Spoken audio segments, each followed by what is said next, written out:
الحمد لله الذي هدانا لهذا وما كنا لنهتدي لولا أن هدانا الله ونشهد أن لا إله إلا الله وحده لا شريك له الذي لا ضد له ولا ند له ولا مثل له ونشهد أن سيدنا وسندنا وحبيبنا وطبيبنا وطبيب قلوبنا وأرواحنا ومولانا محمدا عبد الله ورسوله الذي أرسل إلى الناس كافة بشيرا ونذيرا وداعيا إلى الله بإذنه وسراجا وقمرا منيرا أما بعد فأعوذ بالله من الشيطان الرجيم بسم الله الرحمن الرحيم ألم نشرح لك صدرك ووضعنا عنك وزرك الذي أنقض ظهرك ورفعنا لك ذكرك فإن مع العسر يسرا إن مع العسر يسرا فإذا فرغت فانصب وإلى ربك فارغب صدق الله العظيم وصدق رسوله النبي الأمي الكريم আমরা সবাই নামাজের দুরূদ শরীফ পড়ি اللهم صل على محمد وعلى آل محمد كما صليت على إبراهيم وعلى آل إبراهيم إنك حميد مجيد اللهم بارك على محمد وعلى آل محمد كما باركت على إبراهيم وعلى آل إبراهيم إنك حميد مجيد توحيد की अमानत सीनों में है हमारा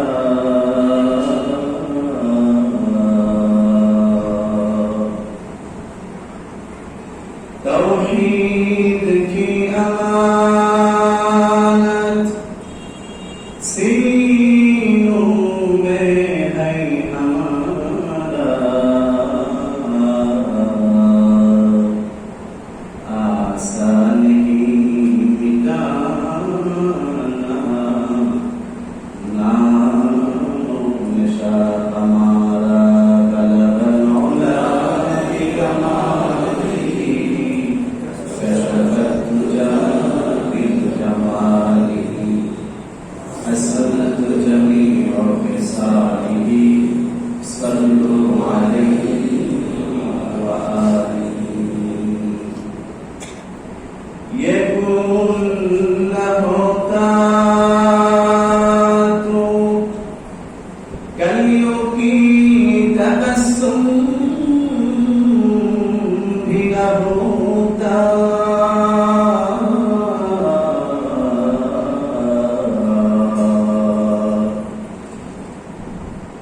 ये गुल न होता तो कलियों की तबस्सुम भी न होता।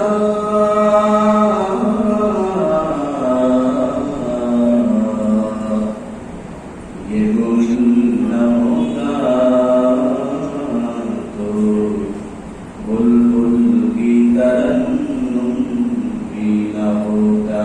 बलगल उला बिकमालिही कशफत दुजा बिकमालिही हसनत जमीअ खिसालिही सल्लु अलैहि व आलिही। अल्हम्दुलिल्लाह। সম্মানিত মুসলিয়ানে কেরাম,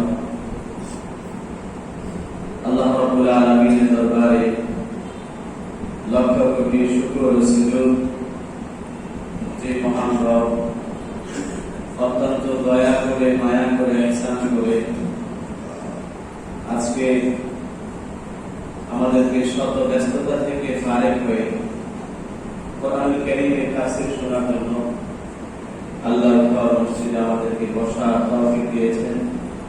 এজন্য সকলে শুকর আদায় করি আলহামদুলিল্লাহ। সম্মানিত মুসলিয়ানে কেরাম, আজকে ইনশাআল্লাহ আমরা কোরআনুল কারীমের অত্যন্ত গুরুত্বপূর্ণ একটি সূরা সূরাতুশ শারহ, যেটাকে আমরা সূরা আলাম নাশরাহ হিসেবে চিনি, এই সূরার বাকি যে অংশটুকু ছিল এগুলো তাফসীর শুনবো ইনশাআল্লাহ। অলরেডি আপনাদের মসজিদে আমি যেদিন ইন্টারভিউ দিতে আসছিলাম ওই দিন কিছু তাফসীর করেছিলাম শুরুর অংশে, এর পরবর্তীতে যেদিন জুমা পড়িয়েছিলাম সেই দিন কিছু অংশ তাফসীর করেছিলাম। তো আমার একটা ইচ্ছা হলো যে আজকে এটা ইনশাআল্লাহ শেষ করবো, আল্লাহ যদি তৌফিক দান করেন। এবং এই নিয়তেই এই সূরাতুশ শারহ তিলাওয়াত করেছি। এই সূরার মধ্যে আমরা তো অনেক আলোচনা শুনেছি, আল্লাহ রাসূল সাল্লাল্লাহু আলাইহি ওয়াসাল্লামকে আল্লাহ তাআলা রাসূলের বিভিন্ন প্রশ্ন, বিভিন্ন মনের দুঃখ, ব্যথা, কষ্ট, এগুলোর ব্যাপারে রাসূলকে আল্লাহ তাআলা কি কি নিয়ামত দান করেছেন সেগুলো স্মরণ করে দিয়েছেন। সাথে সাথে আল্লাহ তাআলা রাসূলকে বিভিন্ন ভাবে সান্ত্বনা দিয়েছেন। আল্লাহ রাসূল সাল্লাল্লাহু আলাইহি ওয়াসাল্লাম মাক্কি জীবনীতে ইসলাম প্রচার প্রসারের দায়িত্ব যখন রাসূলের উপর আল্লাহর পক্ষ থেকে অর্পিত হয়েছিল, এর আগে সবাই নবীকে খুব মহব্বত করত। নবুয়ত প্রাপ্তির আগে রাসূলকে সবাই খুব ভালোবাসত এবং ভালোবাসার বহিঃপ্রকাশ আল্লাহ রাসূলকে আল আমিন, চির সত্যবাদী, যে জীবনের মধ্যে মিথ্যা কথা বলে নাই, এমন সত্যবাদী ছেলে আমরা আমাদের জীবনে দেখি নাই। এই উপাধি দিয়েছিল কে? কথা বলেন, কারা দিয়েছিল? কাফেররা দিয়েছিল। কাফেররা রাসূলকে দিয়েছিল আল আমিন উপাধি, চির সত্যবাদী। কিন্তু যখন আল্লাহ নবী সাল্লাল্লাহু আলাইহি ওয়াসাল্লাম নবুয়ত প্রাপ্তির পর যখন তাদেরকে ইসলাম থেকে দাওয়াত দিলেন, তখন সেই প্রিয় মানুষটাই তাদের শত্রুতে পরিণত হয়ে গেল। কারো কারো দেখবে, সবার না, কিছু কিছু মানুষের শত্রু হয়ে গেল আল্লাহ রাসূল। তো রাসূলকে বিভিন্ন যে কষ্ট দিয়েছিল তারা, সেটা সান্ত্বনা আল্লাহ তাআলা কোরআনুল কারীমের মধ্যে রাসূলকে দিয়েছেন। এই সূরা ইনশিরাহের মধ্যে ৫ নম্বর আয়াত থেকে শুরু। ৫ নম্বর আয়াতে আল্লাহ রাসূলকে সান্ত্বনা দিয়েছেন, এটা আমরা শুনব। তো এর আগে ৪ নম্বর আয়াতের মধ্যে আল্লাহ তাআলা রাসূলের যে মর্যাদার কথা বলেছিলেন সেটার সপক্ষে ওই বিষয়টাকে আরো শক্তিশালী করার জন্য আল্লাহ রাসূলের একটা হাদিস আমি আপনাদের সম্মুখে তিলাওয়াত করেছিলাম, মুসলিম শরীফের বর্ণনা। ওই হাদিসের একটু অংশ বাকি ছিল, ওটাও ইনশাআল্লাহ আপনাদেরকে বলেছিলাম শোনাবো। তো এটাও ইনশাআল্লাহ আজকে শোনাবো যদি আল্লাহ তাআলা তৌফিক দান করেন। তো আল্লাহ তাআলা এই সূরাতুশ শারহের মধ্যে আল্লাহ রাসূলকে আল্লাহ তাআলা বলেছেন আল্লাহু তাআলা আলাম নাশরাহ লাকা সাদরাক ওয়া ওয়াদা'না 'আনকা বিসরাক الذي أنقض ظهرك ورفعنا لك ذكرك الله رب العالمين قال يا رسول الله يا حبيب الله আমি কি আপনার পক্ষ বিভিন্ন করে দেই নাই তার মানে হলো অবশ্যই অবশ্যই আমি আল্লাহ আপনার পক্ষকে বিভিন্ন করে দিয়েছি দ্বিতীয় নম্বর আল্লাহ রাব্বুল আলামিন বলেন وَوَضَعْنَا عَنكَ وِزْرَكَ يا رسول الله আমি আপনার ওই বোঝাকে হালকা করে দিয়েছি الذي أنقض ظهرك যে বোঝার কারণে আপনি নবীর পিঠ পাকা হয়ে যেত কোমর পাকা হয়ে যেত এরপর আল্লাহ রাব্বুল আলামিন নবীকে সান্ত্বনা দেন وَرَفَعْنَا لَكَ ذِكْرَكَ يا رسول الله يا حبيب الله আমি আল্লাহ রাব্বুল আলামিন আপনার মর্যাদাকে সমুন্নত করেছি আপনার মর্যাদা আমি সমুন্নত করেছি এমন উঁচু করেছি যেটা ব্যাখ্যা সরাসরি হাদিসে কুদসির মধ্যে আল্লাহ তাআলা করেছেন ইদা যুকিরতু যুকিরতা মাই আমার আলোচনা যেখানে হবে সেখানে আমি আমার আল্লাহর আলোচনার সাথে নবী মুহাম্মদের আলোচনাও হবে সুবহানাল্লাহ আল্লাহ নবীকে বুঝা দিলেন আমার আধিপত্য যত জায়গায় বিস্তার তত জায়গায় নবী মুহাম্মদের নবুয়ত বিস্তার আছে সুবহানাল্লাহ আগে শুনিয়েছিলাম আপনাদেরকে মুসলিম শরীফের বর্ণনা আল্লাহ হাবিব সাল্লাল্লাহু আলাইহি ওয়াসাল্লাম বলেন ফুদ্দিলতু আলাল আনবিয়া বিসিদ্দিন উ'তিতু জাওয়ামি'আল কালিম ওয়া নুসিরতু বির-রু'ব ওয়া উহিল্লাত লিল গনাইম ওয়া জু'ilat লিল আরদু কুল্লুহা মাসজিদান ওয়া তুহুরা ওয়া উরসিলতু ইলাল খালqi কাফা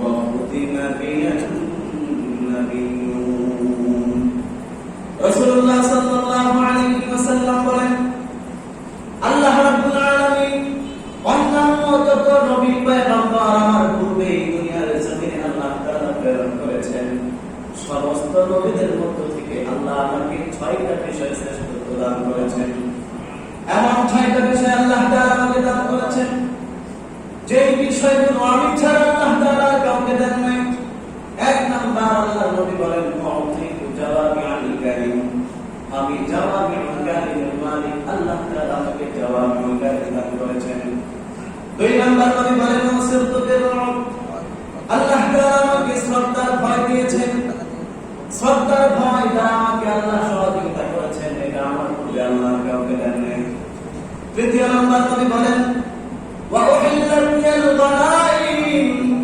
আল্লাহ রাব্বুল আলামিন আমার জন্য গনিমতের মাল হালাল করে দিয়েছেন অন্য কারো জন্য দেন এরপর আল্লাহ রাব্বুল আলামিন রাসূলুল্লাহ বলেন 4 নাম্বার গুণ আল্লাহ রাব্বুল আলামিন আমার জন্য স্পেশাল ভাবে যে 4 নাম্বার গুণটা দিয়েছেন যে অন্য কাউকে দেন নাই وَجُعِلَتْ لِيَ الْأَرْضُ كُلُّهَا مَسْجِدًا وَطَهُورًا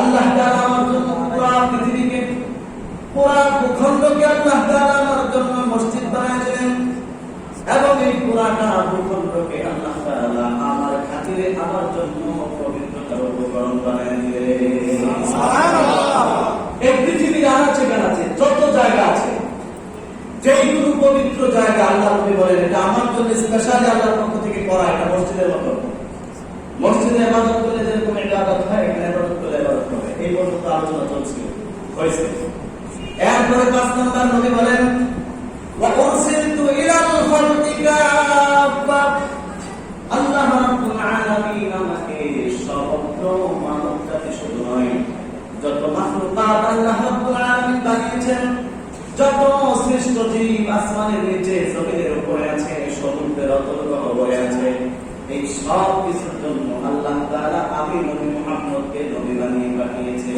সুবহানাল্লাহ যত মাখলুকাত আছে শুধু মানুষ আর জিন এটা না যত মাখলুকাত আছে সব কিছুর নবী হলেন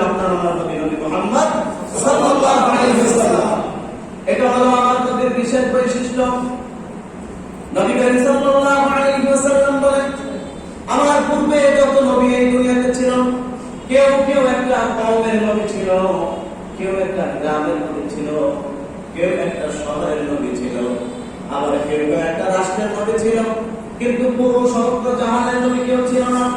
শুধু স্পেশাল ভাবে আল্লাহ রাব্বুল আলামিন আমাকে এমন করে দিয়েছেন, আমাকে এমন নবী বানিয়েছেন।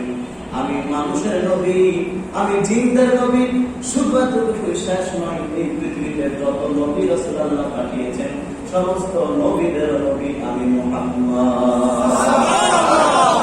আমি সমস্ত নবীদের নবী। শুধু এতটুকু শেষ নয়, আমি পশুদের নবী, পাখিদের নবী, মাছের নবী, ফেরেশতার নবী, আসমান জমিন সব কিছুর নবী হলেন নবী মুহাম্মদ। সুবহানাল্লাহ। নবী বলেন ওয়ারসিলতু ইলাল খালকি কাফা, সমস্ত মাখলুকাতের কাছে আল্লাহ রাব্বুল আলামিন আমাকে নবী বানিয়ে পাঠিয়েছেন। শুধু মানব জাতি নয়, যারা যারা এই পৃথিবীতে যত মাখলুকাত আল্লাহ বানিয়েছেন সকলের নবী আমি। হাদিসের মধ্যে আছে আল্লাহ নবী মানুষেরা যেরকম তাদের দুঃখ দুর্দশা কষ্টগুলো নবীর কাছে শেয়ার করতেন, তাদের বিভিন্ন বিষয়গুলো যেরকম নবীর কাছে অভিযোগ করতেন, সমাধান চাইতেন, ঠিক তেমনি ভাবে পশু পাখিরা আমার নবীর কাছে গিয়ে তাদের সমস্যাগুলো নবীর কাছে পেশ করতে। আপনাদেরকে একটা হাদিস শোনাই। আল্লাহ নবী সাল্লাল্লাহু আলাইহি ওয়াসাল্লাম একবার মদিনায় একটা খেজুরের বাগান দিয়ে অতিক্রম করছেন। খেজুরের বাগানের মাঝখান দিয়ে যাওয়ার সময় আল্লাহ নবী বলেন, আমি যখন সেই বাগানটা অতিক্রম করছিলাম একটা উট আমাকে দেখে দৌড়ায় আসলো। আল্লাহু আকবার। একটা উট নবীকে দেখে দৌড়ায় আসলো। আল্লাহ নবীর কাছে আসলেন, গড়গড় করে চোখের পানিগুলো পড়তেছে। উটটা নবীর কাছে কি যেন অভিযোগ করলেন। আমার নবী বললেন, রাসূলের সাথে যে খাদেম সাহাবী ছিলেন, আল্লাহর পয়গম্বর সাহাবীকে ডাক দিয়ে বললেন, ও সাহাবী, এই উটটার মালিককে তাকে তাড়াতাড়ি তলব করে ডেকে নিয়ে আসো, তাড়াতাড়ি উটের মালিককে ডেকে নিয়ে আসো। সাহাবী ঘোষণা করলেন, এই উটের মালিককে রাসূল তোমাকে দেখতে চেয়েছেন। আল্লাহর নবী যখন ঘোষণা দিলেন, হাদিসের মধ্যে আসছে একজন আনসারী যুবক সাহাবী আল্লাহর নবীর কাছে আসলেন, এসে বললেন, লাব্বাইকা ওয়া সা'দাইকা ইয়া রাসূলুল্লাহ। নবীর কাছে আসলেন, এসে বললেন, ইয়া রাসূলুল্লাহ, এই যে বাগানটা, এই বাগানের মালিক আমি, এবং এই যে উটটা দেখতেছেন, এই উটটার মালিকও গোলাম আমি। আল্লাহর নবী তাকে ডাকলেন, সাহাবীকে ধমক দিয়ে বললেন, ও সাহাবী, আল্লাহ রাব্বুল আলামিন তোমাকে দুনিয়াতে সম্পদের মালিক বানিয়েছেন, বাগানের মালিক বানিয়েছেন, উটের মালিক বানিয়েছেন, কিন্তু এই সাহাবী তুমি কি আল্লাহকে ভয় করো না? আল্লাহকে কি তোমার ভয় লাগে না? নিজে তো খাবার সময় পেট করে করে খাও, কিন্তু তোমার এই উট আমার কাছে চোখের পানি ছেড়ে ছেড়ে নালিশ করেছে।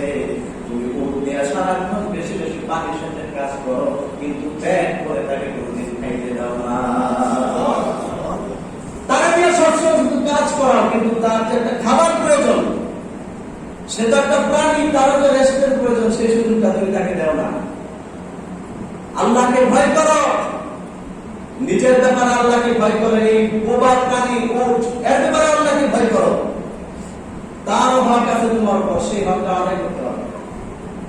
আল্লাহ তাআলা এটাকে তোমার অনুগত বানিয়েছেন, শুকরিয়া আদায় করো, এটাকে পর্যাপ্ত পরিমাণ খাবার দাও।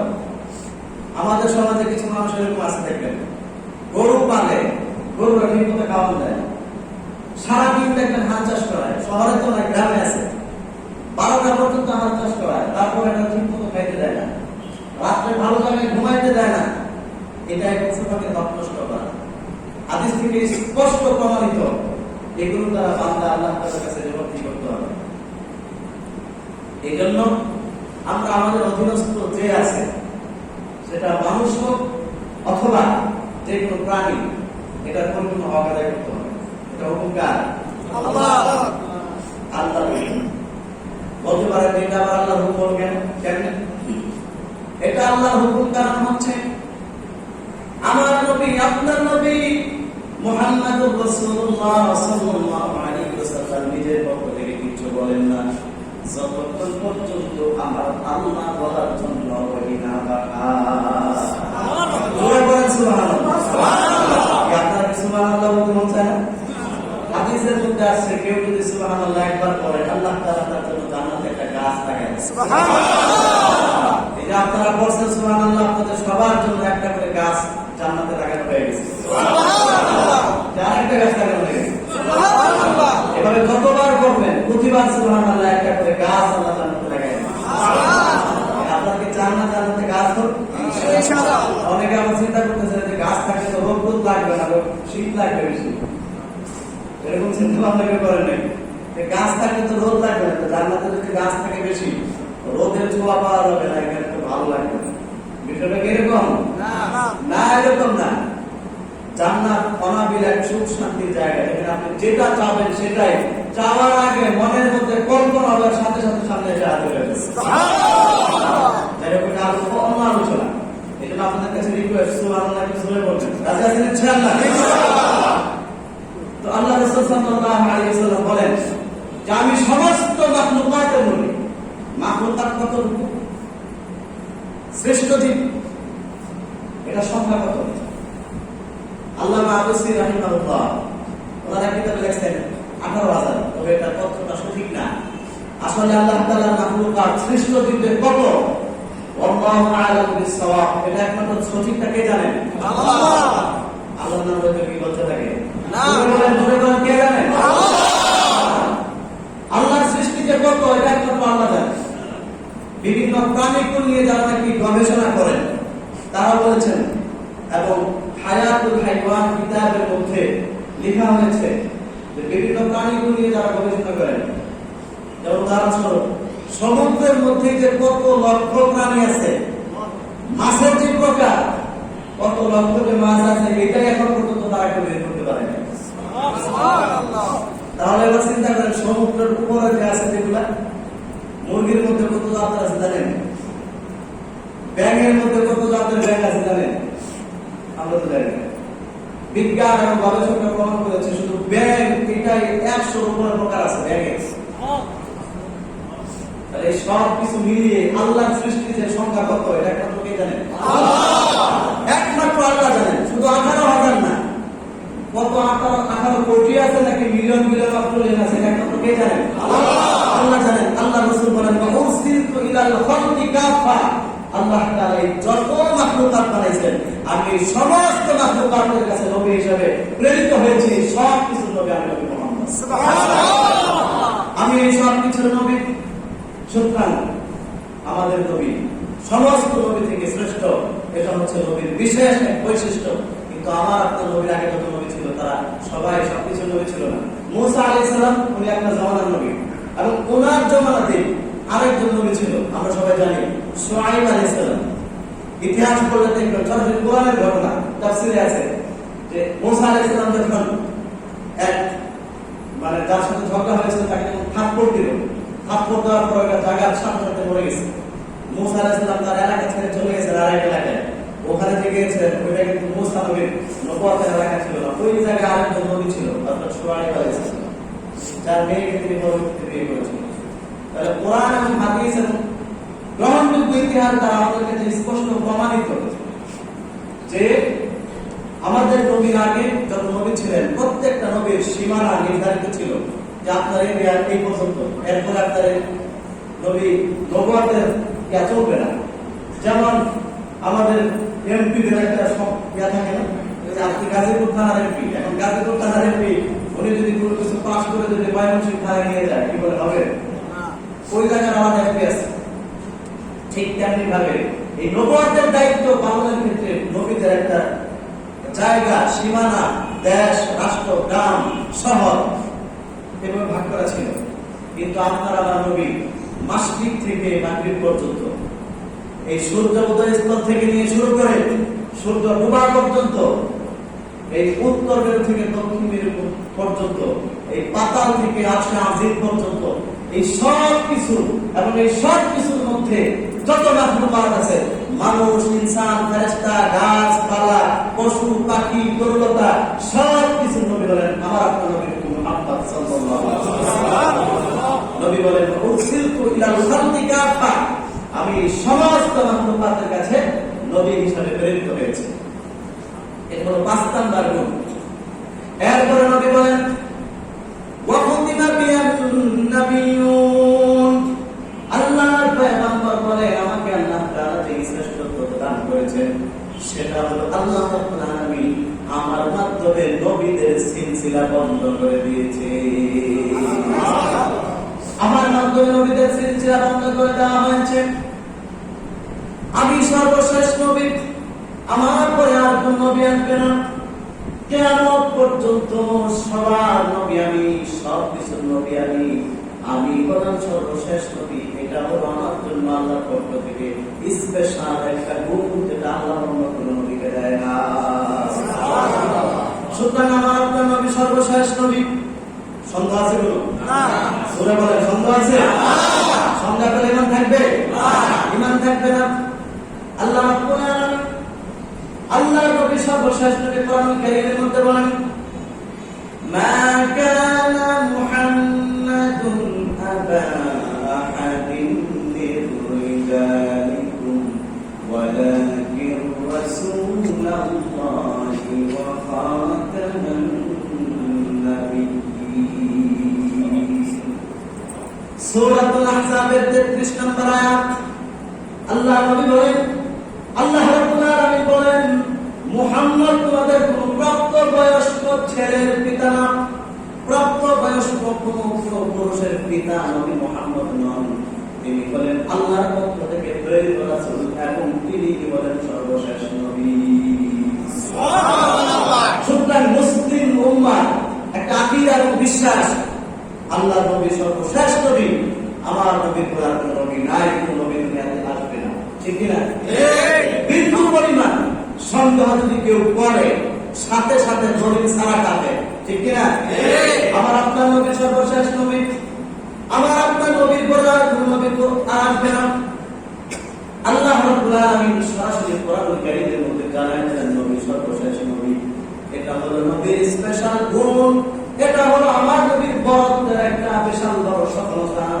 সুতরাং পৃথিবীর কোন মানুষ যদি সেই সফলতা নিয়ে টানাটানি করে, পৃথিবীর কোন মানুষ যদি আমার নবীর খতমে নবুওয়াত যদি অস্বীকার করতে চায়, আল্লাহ কোরআন বলেন ওই লোকটা সাথে সাথে কাফের হয়ে যাবে।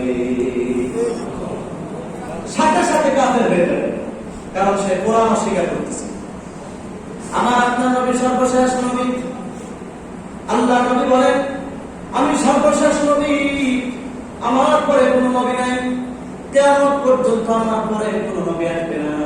তারপর নবী হাদিসের মধ্যে বলেন, হযরত আবু হুরায়রা রাদিয়াল্লাহু তাআলা আনহু থেকে বর্ণিত, আল্লাহর হাবিব বলেন লা তাকুমুস সাআহ হাত্তা ইয়াখরুজু 30 দাজ্জালুন কুল্লুহুম ইয়াজআমু আন্নাহু রাসূলুল্লাহ।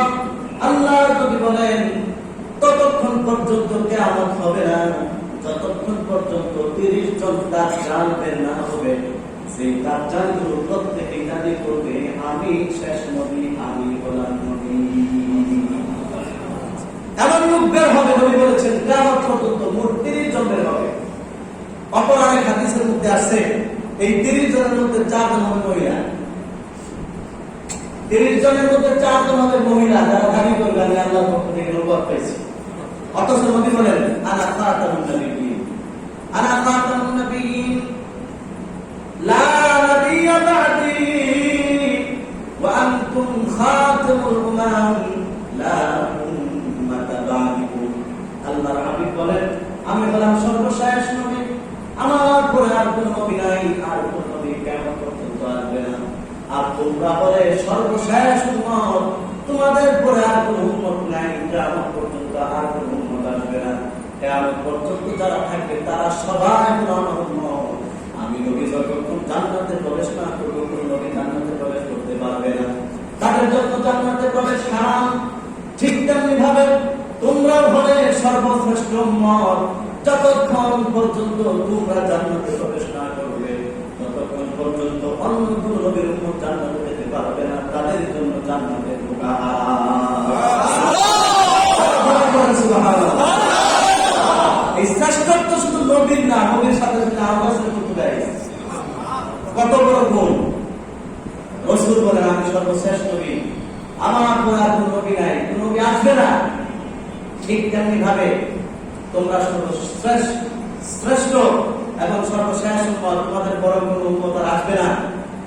তোমরা আমি নবী যেরকম জান্নাতে যাওয়া পর্যন্ত অন্য কোনো নবী জান্নাতে যেতে পারবে না, হারাম। ঠিক তেমনি ভাবে তোমরাও জান্নাতে না যাওয়া পর্যন্ত অন্য কোনো নবীর উম্মতের জন্য জান্নাতে যাওয়ার অনুমতি নাই, তারাও জান্নাতে যেতে পারবে।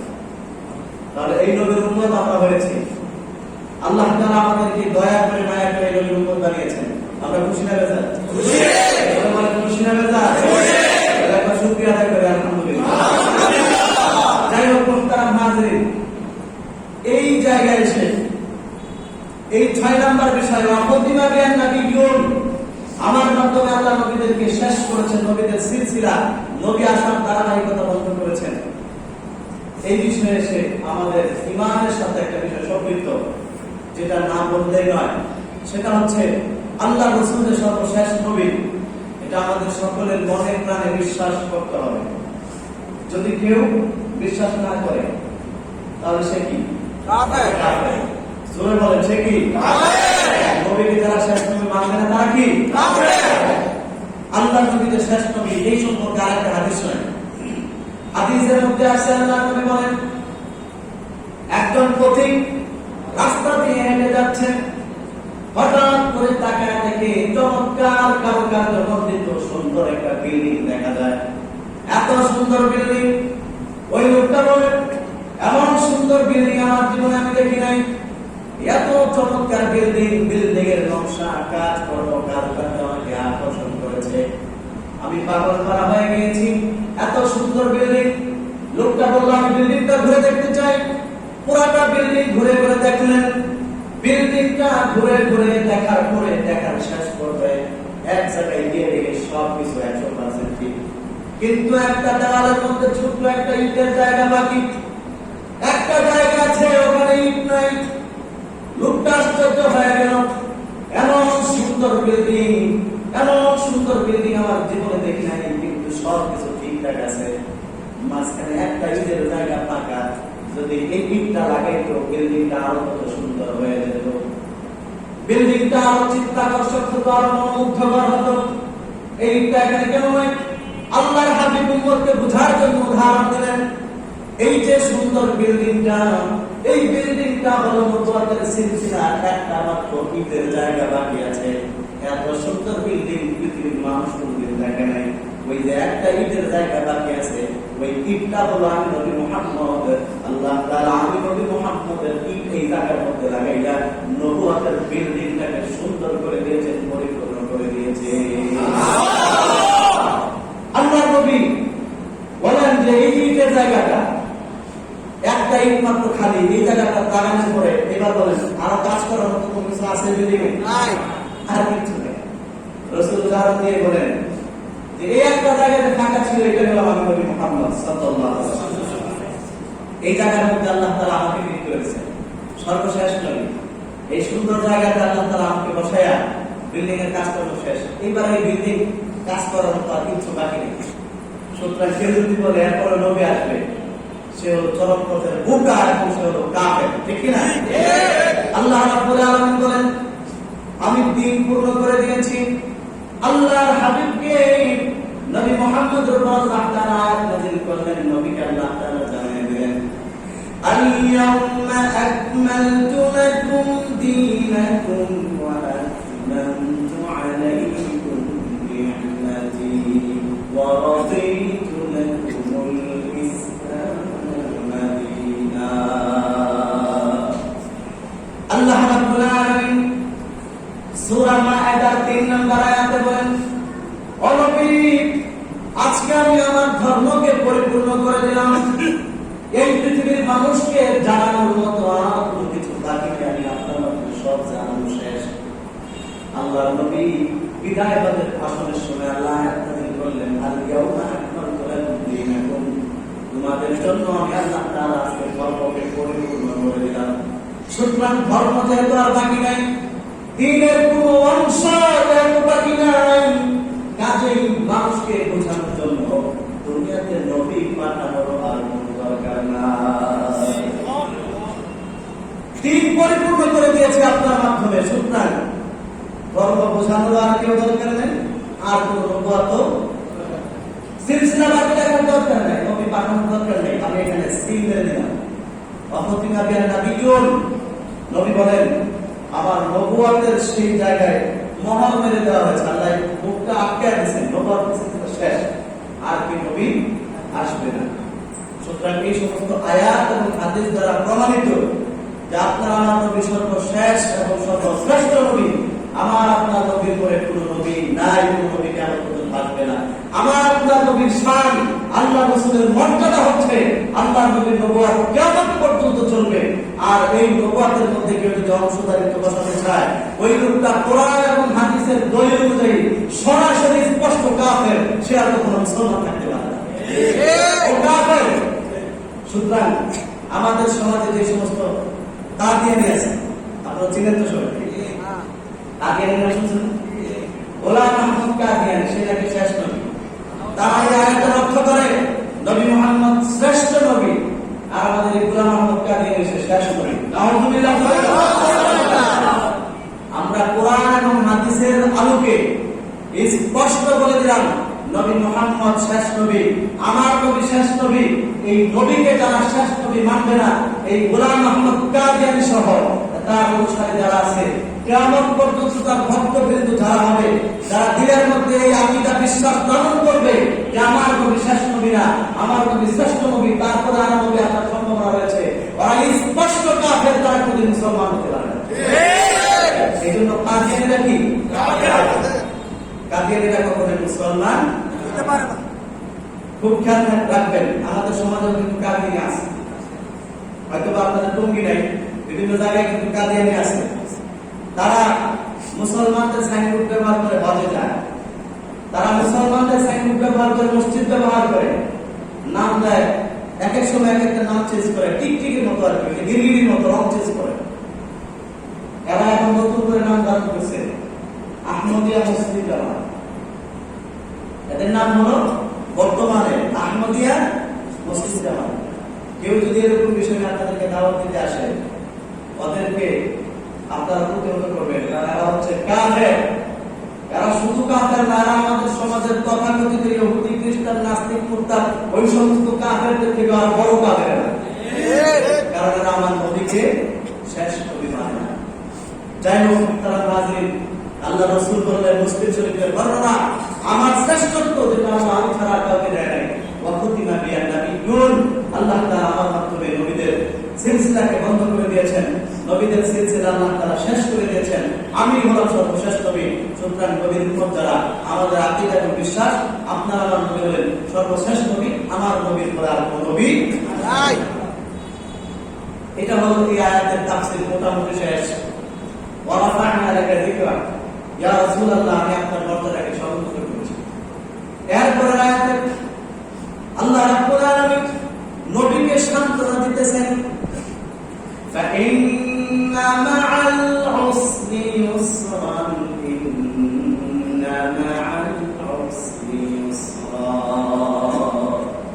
আল্লাহ রাব্বুল আলামিন নবীকে বলেন, ইয়া রাসূলুল্লাহ, ইয়া হাবিবাল্লাহ, দিন প্রচার করতে গিয়ে মক্কার জমিনে আপনাকে অনেক কষ্ট সহ্য করতে হয়েছে, অনেক ব্যথা বেদনা দুঃখ দুর্দশা সহ্য করতে হয়েছে, অনেক অনুকূল পরিস্থিতির শিকার আপনি হয়েছেন। ইয়া রাসূলুল্লাহ, আপনি হতাশ হবেন না, আপনি ঘাবড়াবেন না, কারণ আপনি জেনে রাখেন ফাইন্না মা'আল উসরি ইউসরা, সব সময় কষ্টের সাথে আল্লাহ তাআলা সুখ রেখেছে, কষ্টের সাথে সুখ আছে। সুতরাং আপনি এখন কষ্ট করতেছেন, একটু হতাশ হবেন না, ঘাবড়াবেন না, আপনার জন্য আমিন সুখ শান্তি অপেক্ষা করতেছে। ইয়া রাসূলুল্লাহ, আপনি যখন ওই সুখগুলো পেয়ে যাবেন, তখন আপনার কাছে এই কষ্টগুলো তুচ্ছ মনে হবে, কোনো কষ্ট মনে হবে না। আল্লাহ নবী সাল্লাল্লাহু আলাইহি ওয়াসাল্লাম দিন প্রচার করতে গিয়ে অনেক কষ্ট করেছেন। ইতিহাসের মধ্যে আছে নবী কেমন কষ্ট করেছেন। মক্কার জমিনে আমার নবী নবুয়ত প্রাপ্তির আগে সবাই সকলের কাছে আমার নবী 100% গ্রহণযোগ্য। মক্কার প্রত্যেকটা কাফের, প্রত্যেকটা লিডার, ছোট যুবক কিশোর, প্রত্যেকটা মানুষের কাছে আমার নবী গ্রহণযোগ্য। নবীর মতো বিশ্বস্ত মানুষ আর কেউ নাই। কিন্তু যখন আল্লাহ তাআলা আমার নবীকে যখন দ্বীনের দায়িত্ব দিয়ে দিলেন, নবুয়তের মহান বোঝা আল্লাহ রাব্বুল আলামিন নবীর উপর চাপায় দিলেন এবং আয়াত নাযিল করলেন ওয়া আনদির মাশীরাতাকাল আকারাবিন। ইয়া রাসূলুল্লাহ, ইয়া হাবিবাল্লাহ, আপনি আপনার নিকটাত্মীয়দেরকে দ্বীনের দিকে দাওয়াত দেন। এরপরে আল্লাহ তাআলা আয়াত নাযিল করলেন ইয়া রাসূলুল্লাহ কু আনফুসাকুম ওয়া আহলিকুম নারা, আপনি নিজেও জাহান্নাম থেকে বাঁচান, আপনার অধীনস্থ পরিবারকে জাহান্নাম থেকে বাঁচান। আপনি মানুষদেরকে এক আল্লাহর দিকে দাওয়াত দেন, মানুষদেরকে তাওহীদের দিকে দাওয়াত দেন। আল্লাহর নবী তাবলীগ করার জন্য দ্বীনের দাওয়াত দেওয়ার জন্য বের হয়ে গেলেন। মক্কার মানুষদেরকে জমা করলেন, ডাক দিয়া বললেন ও মক্কাবাসীরা কুলু লা ইলাহা ইল্লাল্লাহ তুফলিহু, ও মক্কার মানুষ বলো আল্লাহ ছাড়া মাবুদ নাই, একমাত্র উপযুক্ত করেন আল্লাহ। এই কথাটা তোমরা স্বীকার করো, আমি সর্বশেষ নবী, আমাকে নবী হিসাবে মানো, এক আল্লাহকে সিজদা দাও, মূর্তির সামনে মাথা নত করো না, তোমরা দুনিয়ার মাঝে সফল হয়ে যাবে। আমার নবী যখন তাদেরকে দ্বীনের দিকে দাওয়াত দিলেন, তখন অনেক কাফেরদের গায়ে লেগে গেল। যেই কাফেররা তাদের আমানতের টাকাগুলো নবীর কাছে রাখত, যে কাফেররা নবীকে সর্বোচ্চ সার্টিফিকেট বিশ্বস্ততা দিয়েছিল, আজকে সেই কাফেররা নবীকে এসে পাথর মারে, নবীকে এসে পাগল বলে, শুধু স্বার্থে লাগার কারণে। কারণ তারা বলে বাপ দাদাকে দেখেছি সারা জীবন মূর্তির পূজা করেছে, বাপ দাদাকে দেখেছি মূর্তির সামনে মাথা নত করেছে, মুহাম্মদ তুমি আবার কোন নতুন ধর্মের দাওয়াত নিয়ে আসলে মানতে পারবো না। আমার নবী যখন মানুষগুলোকে জাহান্নাম থেকে বাঁচিয়ে জান্নাতে বানানোর জন্য দ্বীনের দিকে দাওয়াত দিলেন, তখন থেকে সমস্ত কাফেররা আমার নবীকে কষ্ট দিতে শুরু করেছে, আমার নবীকে কষ্ট দিতে শুরু করেছে। এমন কষ্ট দিয়েছে, ইতিহাসের মধ্যে আছে আল্লাহর হাবিবকে 3 বছর পর্যন্ত সাহাবে আবিদ ওয়ালায় একটা উপত্যকা মক্কা থেকে একটু দূরে ওই জায়গার মধ্যে আমার নবীকে 3 বছর পর্যন্ত বন্দী করে রেখেছে। 3 বছর পর্যন্ত এখানে কোন খাবার দাবার দেয় নাই, কোন পানি দেয় নাই, চিকিৎসার সরঞ্জাম দেয় নাই। যত ধরনের কষ্ট দেওয়ার কাফেররা আমার নবীকে দিয়েছে, কষ্ট দিতে দিতে নবীকে অতিষ্ঠ বানিয়ে ফেলেছে। নবীকে শুধু কষ্ট দিয়েছে তা নয়, সাহাবাদেরকে কষ্ট দিয়েছে, বেলালকে কষ্ট দিয়েছে, সুমাইয়া রাদিয়াল্লাহু তাআলা আনহাকে কষ্ট দিয়েছে, আরো অনেক মুসলমান সাহাবী তাদেরকে কষ্ট দিয়েছে, তাদের বাড়ি ঘরগুলো আগুন লাগিয়ে পুড়ে দিয়েছে। গোলাম সাহাবীদেরকে উপত্যকার মধ্যে টকবকে কয়লা মাটির মধ্যে বিছায়া ওই আগুন জ্বলন্ত আগুনের মধ্যে আগুনের মধ্যে তাদেরকে শোয়া বুকের মধ্যে পাথর দিয়ে চাপা দিয়ে রাখছে। এত কষ্ট দিয়েছে, আমার নবী সহ্য করতে পারেন না। শুধু এতটুকু বিশ্বাস নয়, আজকে আমরা কত সুন্দর মসজিদে এসে নামাজ পড়ি, কেউ আমাদেরকে বাধা দেয় না, কিন্তু আমার নবী নামাজ পড়তে সেই মক্কার দুষ্টু কাফেররা 4-5 দিন আগে মরা উটটিকে ফেলে দেওয়া হয়েছে, যেই উট পচে চলে গিয়েছে, দুর্গন্ধ ছড়াইতেছে। আল্লাহর হাবিব যখন সিজদার মধ্যে গিয়েছে, তখন সেই মৃত পচা উটের ভুঁড়িগুলো এনে আমার নবীর মুখের উপর দিয়ে দিয়েছে। সেই পচা নারী ভুঁড়িগুলো এনে নবীর মাথার মধ্যে দিয়ে দিয়েছেন। এত কষ্ট দিয়েছে, এত কষ্ট নবীকে দিয়েছে, সান্ত্বনা দেওয়ার মতো আমার নবীর পাশে কেউ নেই। আল্লাহ রাব্বুল আলামিন আয়াত নাযিল করে, নবী আপনি হতাশ হবেন না, আপনি কষ্ট পাচ্ছেন, নবী আপনি হতাশ হবেন না, কারণ হচ্ছে আপনি ধৈর্য ধরেন, কারণ হলো এই কষ্টের সাথে আপনার জন্য অনাদি সুখ শান্তি সফলতা অপেক্ষা করতেছে। সরাসরি আল্লাহ তাআলা আমার নবীকে সান্ত্বনা দেন, পৃথিবীর কোনো মানুষ না, আল্লাহ তাআলা নবীকে সান্ত্বনা দিতেছেন। ইয়া রাসূলুল্লাহ, এই কষ্টের সাথে সফলতা আছে। আপনি যত কষ্ট করবেন, কোন কষ্টের মধ্যে হতাশ হবেন না, কারণ হতাশ হওয়া এটা কখনো মুমিনের গুণ না। মুসলমান তার উপর কখনো বিপদ আসবে, কষ্ট আসবে, গ্যাস আসবে, ধৈর্য ধারণ করবে। মুসলমান কখনো হতাশ হবে না, মুসলমান কখনো হতাশ হয় না, কারণ হলো হাদিসের মধ্যে আসছে আমার নবী বলেন আল হাদিসাতু মিনাশ শাইতান,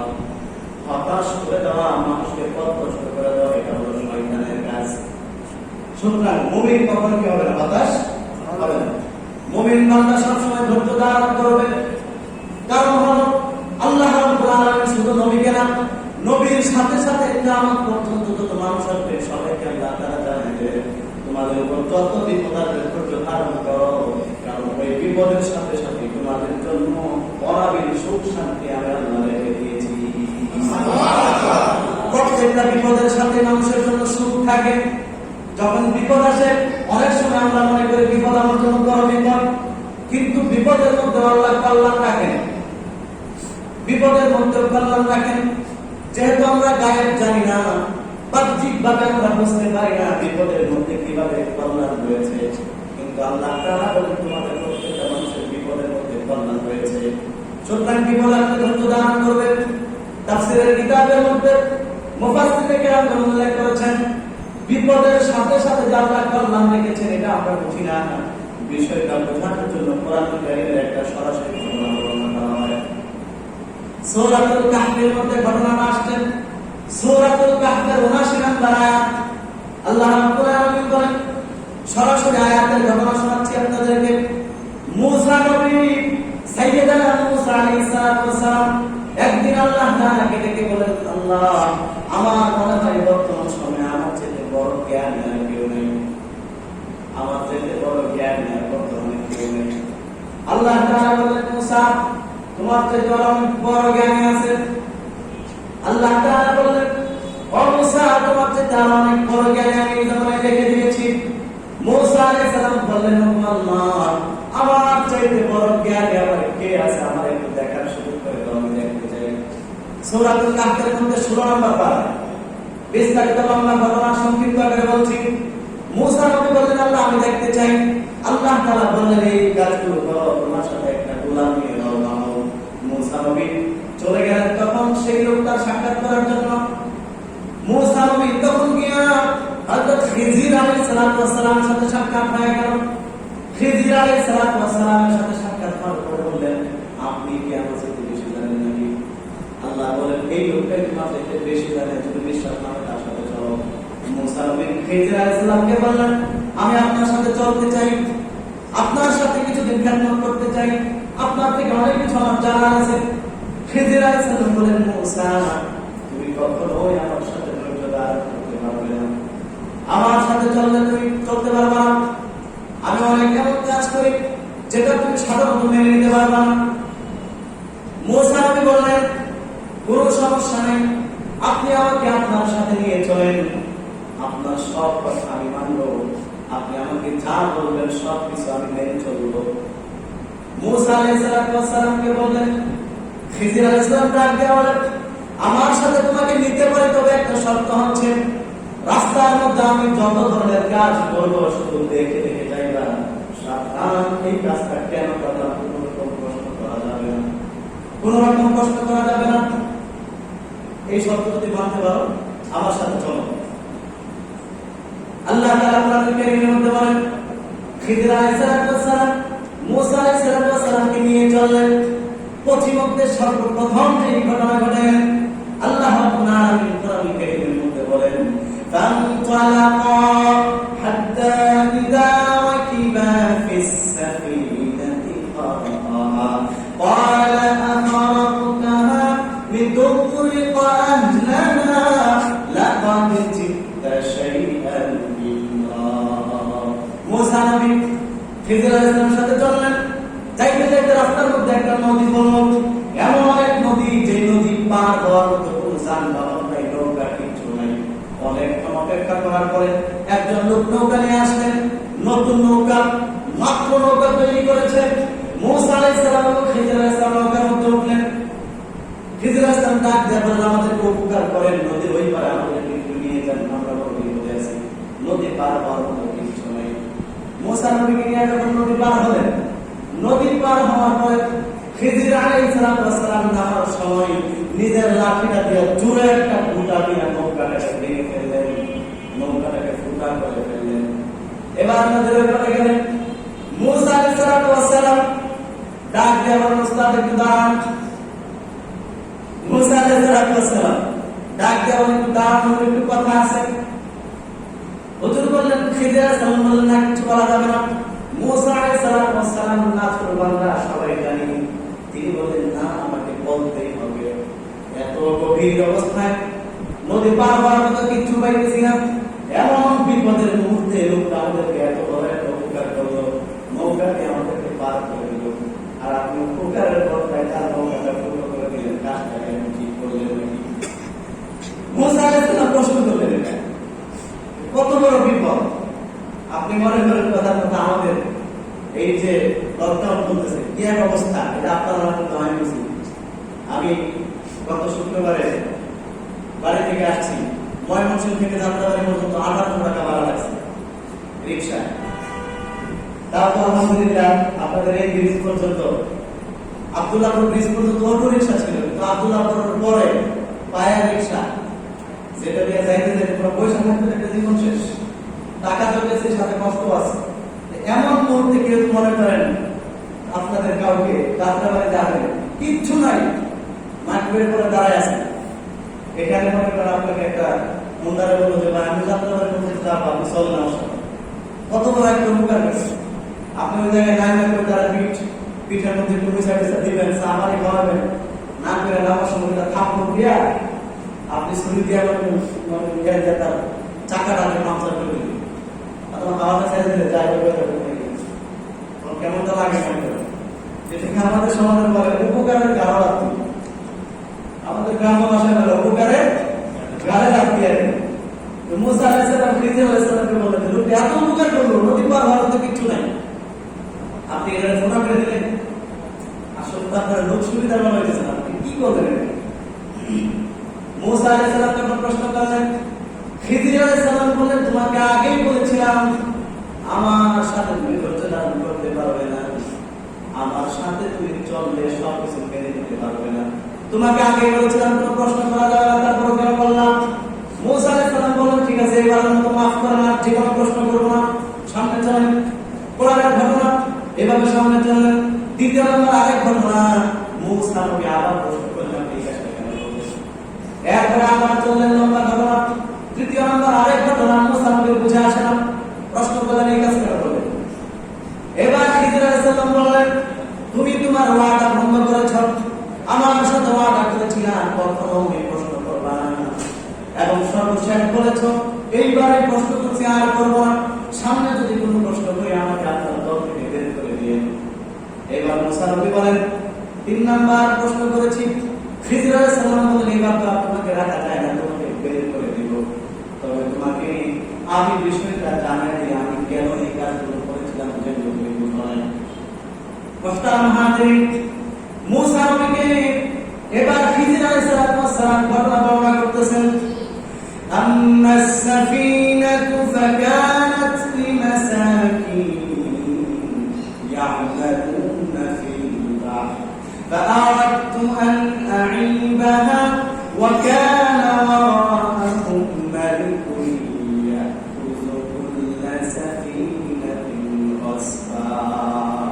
মুসা নবীকে খিজির আলাইহিস সালাম বলেন, মুসা তুমি যে আমাকে প্রশ্ন করেছিলে এত বড় ক্ষতির কাজটা আমি কেন করলাম?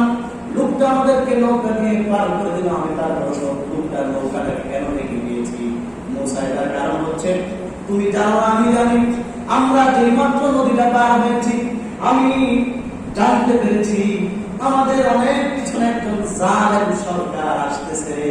ওই লোকটা যাওয়ার সময় নদীর মধ্যে যত নৌকা পাইতেছে সবগুলো নৌকা সিজ করে সে দিকে নিয়ে যাইতেছে। যত নৌকা পাইতেছে যেটা একটু ভালো কোয়ালিটি, ভালো নতুন নৌকা নিয়ে যাইতেছে। এই জন্য আমি নৌকাটাকে ফুটো করে দিয়েছি, যেন ওই জালেম দেশে যখন দেখবে নৌকাটা একটু ভাঙা, তখন আর সেই গরিবের নৌকাটা ওই দিবে না, গরিবের নৌকা তখন সে নিবে না। এবার তুমি বলো আপনি কাজটা ভালো করছেন, খারাপ করছেন? নৌকাকে মাঝি সে কিন্তু খুব পেরেছেন, এমন হুজুর আসতে করে দেখে কত কষ্ট করে তারা নৌকা পার করে দিল, যাওয়ার সময় আমার নৌকা ভেঙে দিয়ে দিল। কিন্তু পরবর্তীতে যখন একটু পরে প্রাথমিকভাবে তার খুব পেরেছেন এবং কষ্ট মনে হয়েছিল, মুসিবত মনে হয়েছিল, কিন্তু এটার পরে একটু পরে যখন দেখলো যে দিদিয়া ডাকাত দল জালেম সরকারের লোকেরা দেখতেছে আর নতুন যেটা পাইতেছে ধরে ধরে নিয়ে যাইতেছে, আর ওটার কাছে যখন আসছে একজন নতুন নৌকা অবস্থা ধরো, যখন নৌকা টাঙিয়ে নিতে সারা প্রায় 6 মাস নিচে পোকা, এত বড় সেতু দিতে পানি হবে এটা দিতে হবে না। এবার মাঝে বলতেছে আলহামদুলিল্লাহ হুজুর ভালো কাজ করেছে, হুজুর কি করে গেছে, ভালো কাজ করেছে। মুহতারাম নাযিরিন, এই জন্য যে কোনো মুসিবত প্রাথমিক পর্যায়ে মুসিবত মনে হতে পারে, কিন্তু এটার মধ্যে আলো আছে, আমাদের জন্য কল্যাণ আছে, যেটা আমরা অনেক সময় বুঝি না, কারণ আমরা আলিমুল গায়ব না, আমরা গায়েব জানি না, অদৃশ্যের খবর আমরা জানি না। আমাদের উপর অনেক সময় মুসিবত আসে, বিপদ আসে, ব্যবসায় লস আসে, আমাদের মধ্যে চাকরির মধ্যে অনেক সময় লস হয়, অনেক বড় ধরনের ক্রাইসিস আমাদের সমাজের মধ্যে আসে। আল্লাহ তাআলা বলেন, বান্দা মুমিন, তোমার কাজ হচ্ছে তুমি হতাশ হবে না, ধৈর্য ধরো, এটার মধ্যে তোমার জন্য কল্যাণ আছে, যেটাকে আমরা গ্রাম্য ভাষায় বলি আল্লাহ যা করে সবসময় মানুষের ভালো করে। আল্লাহ যা করেন কি করে, মানুষের ভালোর জন্য করে। কাজে এই আয়াত থেকে শুধু ওয়াজ শুনলে হবে না, আমাদের শিক্ষা যত বিপদ আসে ধৈর্য ধারণ করতে হবে, ধৈর্যের মাধ্যমে সবরের মাধ্যমে আল্লাহ তাআলার কাছে সাহায্য চাইতে হবে। ধৈর্য আসলে বিপদ আসলে কখনো ভেঙে পড়া যাবে না। আপনার ব্যবসায় লস হয়েছে, প্রথম একটা নতুন ব্যবসা শুরু করলেন, ব্যবসায় লস হলো, চিন্তা করলেন ব্যবসা কিন্তু লস হয়েছে, এই ব্যবসা আর কন্টিনিউ করে লাভ নাই, যা সামনে মাস থেকে দোকান ছেড়ে দিলাম। এই লোক কোরআন এবং হাদিস আমাদের সামনে প্রমাণ করে এই লোক জীবনের মধ্যে সফল হতে পারে। কিন্তু আপনি যদি হার ভাঙা মেহনত করে যান, লস হয়েছে, আমি মেহনত করতে থাকি, কষ্ট করতে থাকি, আল্লাহ তাআলা আমাকে সফলতা দিবে। আল্লাহ কোরআন প্রমাণ করে এই লোকটা এক সময় অবশ্যই সফলতা তার পথে পৌঁছে যাবে ইনশাআল্লাহ। আপনারা উইকিপিডিয়ার মধ্যে গুগলে সার্চ করলে দেখবেন অনেক ব্যক্তিত্ব, অনেক কোম্পানি, অনেক ব্যক্তি আছে, তাদের ইতিহাস ওখানে দেখবেন দেওয়া আছে, যারা প্রাথমিক জীবনে খুব বিপর্যস্ততার মধ্যে ছিল, ব্যবসার মধ্যে খুব লসে ছিল, কিন্তু এক পর্যায়ে তারা সেই কষ্ট করতে করতে কন্টিনিউ করে গেছে, তাদেরকে আল্লাহ তাআলা এমন সফলতা দিয়ে দিয়েছে, এখন পুরো পৃথিবীর মধ্যে তারা সুপারস্টার। যেমন আপনারা চিনেন বর্তমান পৃথিবীর মধ্যে সবচেয়ে ধনী বিল গেটস, তার জীবনী লেখা হয়েছে যে ওই লোকটা বিল গেটস নিজে বর্ণনা করতেছে যে আমি তেমন ভালো ছাত্র ছিলাম না, ভালো কিছু করতে পারতাম না, ভালো পড়াশোনা হয় কিচ্ছু নেই, এমন একজন মানুষ এই বিল গেটস। সে বলেন ভালো কোনো কোম্পানিতে চাকরি পাবো আমি কখনো আশা করিনি, ভালো কোনো ভার্সিটিতে ভর্তি হবো সেই যোগ্যতা আমার নাই, কিন্তু আমি যত কাজ করছি ব্যর্থ, যত কাজ করি ব্যর্থ হই, যেই কোনো কাজ করি সফলতার মধ্যে কিনা, কিন্তু এরপরে আমি ধৈর্য ধারণ করেছি। সে তো আর মুসলমান না, তারপরেও সে বলে যে আমি ওই কাজটাকে কন্টিনিউ করে গেছি, আমি কিছু উঠি নেই, হতাশ হয়ে নেই, মনে আশা রেখেছি, মনোবল শক্ত রেখেছি যে আমি একসময় সফল হবো, আমি ওকে কন্টিনিউ করে গেছি, কিন্তু সেটা ফলাফল আমি আজকে এত মিষ্টি পেয়েছি যে আজকে যে ভার্সিটিতে ভর্তি আমি হতে পারি নাই, ভালো ছাত্র আমি হতে পারি নাই, কিন্তু পৃথিবীর বিখ্যাত বিখ্যাত ভালো ছাত্ররা আমার এখানে চাকরির জন্য আসে। সে মাইক্রোসফট আবিষ্কার করছে এবং এটার মাধ্যমে সে এমন সফলতা পেয়েছে শেষ করতে যে সারা পৃথিবী এখন তার কাছে মাথা মাত্র। এই দিক দিয়ে দুনিয়ার দিক দিয়ে আপনি কম্পিউটার ছাড়া চলতে পারবেন, যে কোনো ভালো কাজ করবেন মোবাইল ছাড়া না চলতে পারবেন, কম্পিউটার ছাড়া কিভাবে চলবে? এই যে এখন আইডি কার্ড লাগে, বাংলাদেশে আইডি কার্ড করবেন, আইডি কার্ড কম্পিউটার ছাড়া করতে পারবেন, করোনা টিকা যে দিবেন এটার জন্য আইডি কার্ড বের করবেন, আইডি কার্ড মনে করবেন মোবাইল দিয়ে আপনি অ্যাপ্লিকেশন করলেন, অ্যাপ্লাই করলেন, কিন্তু কার্ডটা বের করার জন্য যে প্রিন্ট করবেন, প্রিন্ট করে যে বের করবেন এটার জন্য কম্পিউটার লাগবে, কম্পিউটার সাথে যোগাযোগ করে দিতে হবে, মানে পারবেন পারবেন। এই সব কিছু হয়েছে তার আবিষ্কার। যাই হোক, এই ঘটনাটা শোনার উদ্দেশ্য হচ্ছে আমরা যেন উদ্বুদ্ধ হই, জীবনে হতাশা মুসিবত আসলে আমরা কখনো কি হবো না, হতাশ হবো। আল্লাহ নবী বলেন তোমরা হতাশ হবে না, কারণ আল্লাহ রাব্বুল আলামিন যাকে যত বেশি ভালোবাসেন তাকে তত বেশি পরীক্ষা করেন। আর যারা নাকি বিপদ আসার পরে, মুসিবত আসার পরে তারা নাকি ধৈর্য ধারণ করবে, আল্লাহ রাব্বুল আলামিন বলেন আমি তাদেরকে এমন সফলতা দিব যে সফলতার মধ্যে কোনো ভুল কিনারা না। সুবহানাল্লাহ, আমি সুখ শান্তি দিয়ে দিব তাদেরকে। কোরআনুল কারীমের মধ্যে আল্লাহ রাব্বুল আলামিন বলেন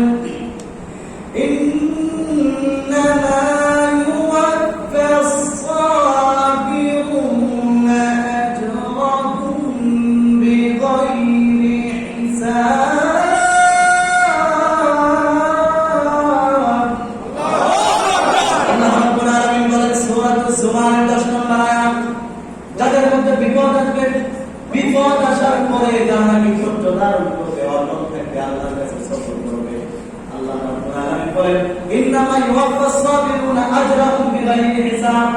এই ধৈর্যশীলদের উজরত, ধৈর্যশীলদের পুরস্কার আমি আল্লাহ বেহিসাব দিব, এমন ভাবে দিব, আনলিমিটেড দিব, সেটার মধ্যে কোনো ত্রুটি নাই, লিমিট থাকবে না, আনলিমিটেড তাদেরকে দিয়ে দিব। শর্ত হচ্ছে ধৈর্য ধারণ করতে হবে। কোরআনুল কারীমের অপর জায়গায় আল্লাহ তাআলা বলেন মুমিন তোমাদের মধ্যে মুসিবত আসবে, কারণ যারা নাকি আমার প্রিয় আমি তাদেরকে কি করি, পরীক্ষা করেছে। এই জন্য মুসিবত যখন আসবে তখন তোমরা আল্লাহর কাছে নামাজের মাধ্যমে, ধৈর্য ধরার মাধ্যমে তোমরা কি করবা, আল্লাহ তাআলার কাছে সাহায্য প্রার্থনা করবা, হতাশ কখনো হবে না। কোরআনুল কারীমের মধ্যে আল্লাহ রাব্বুল আলামিন বলেন ইয়া আইয়ুহাল্লাযীনা আমানু ইসতাঈনু বিস-সাবরি ওয়াস-সালাহ ইন্নাল্লাহা মা'আস-সাবিরিন। সূরা আল-বাকারা 153 নম্বর আয়াত। আল্লাহ রাব্বুল আলামিন বলেন হে মুমিন জাতি, ইসতাঈনু বিস-সাবরি ওয়াস-সালাহ, বিপদ আসার পরে ধৈর্য ধারণ করো, ধৈর্যের সাথে নামাজ পড়ো, নামাজ পড়ে আল্লাহ তাআলার কাছে সাহায্য চাও, সবর করো, কারণ বলো ইন্নাল্লাহা মা'আস-সাবিরিন, যারা ধৈর্য ধারণ করবে আমি আল্লাহ তাদের সাথে আছি। তাহলে বুঝা গেল আল্লাহ তাআলা ধৈর্যশীলদের সাথে, যারা হতাশ হয় এদের সাথে আল্লাহ নাই। এই জন্য আমাদের জন্য শিক্ষা, বিপদ আসবে ধৈর্য ধারণ করবো ইনশাআল্লাহ।